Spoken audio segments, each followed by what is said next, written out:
but you did end up going to the coast, right? So you spent 2 years in the East Coast, and then you played 2 years in Europe, I believe, right? Can you talk a little bit about your pro career? I played 3 months in Europe. When I got suspended, I got suspended. Okay, Renzi, so I wasn't going to say this, but your stat line in Italy is like 3 games, 4 goals, and like 47 PIMs. Like, what's going on there, buddy? So what happened was, this was bad. This was bad. So when you go over, so it was second division Italy, and I had a choice. It was either I go to Stockton, okay, with my old coach from Arkansas, or I go to Italy, okay? My daughter was going to be born in a different country. It was either the States or Italy. If I went, she was supposed to be due October 5th, and the season started October 6th in the States. You are only covered after the season starts. That's what got me to Italy, because I couldn't afford the $30K to have my daughter done if she came early. She ended up coming October 15th. We would have been okay, but my decision was to go to Italy. That wasn't a good experience. Oh boy, that wasn't a good experience. The first, I'll never forget his name, Lucas Martini. And I wanted to kill him. He was on my team. I go, this is vicious. This was practice, because they were apple pickers and winemakers, mechanics, and then you got us coming in making €4,000 a month, okay, which was big money, especially for me.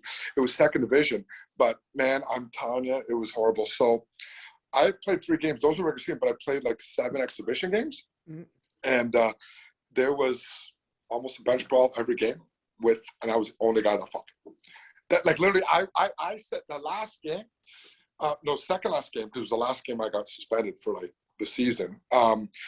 Like, I stayed on the bench, and my serious coach, why don't you go out there? I go, what are they doing? Making recipes out there? I go, look at them. Look at them.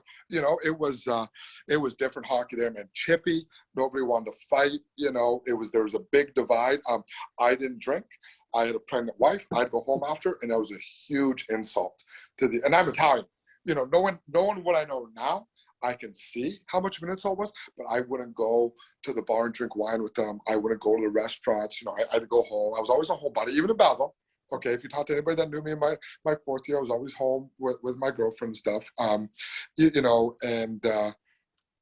was a little bit of a regret. I wish I would have hung out with the guys a little bit more, but it was a different experience and different hockey. Like, it wasn't my style at all. Very chippy, and nobody wanted to fight.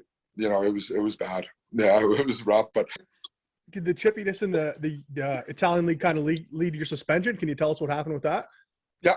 So I went to go hit a guy, and he turned, okay, and he speared me in the chest. So I went down. He got up, and then the play. He had ringed the puck around, and then I baseball swung to the head. And then he went down, and then the goalie came, and then he went down because I was able to get him here, and then I got really upset. So then the bench cleared, but there was like, oh, poor kid. There was like a Slovakian guy that was making his way like through the crowd to come get me, and like, I was never a fighter or anything like this, but I was so enraged. Like, you think you're a tough guy? You know what I mean? You're gonna make your way through all these Italians? We're gonna see. And because I was small, right? They didn't know.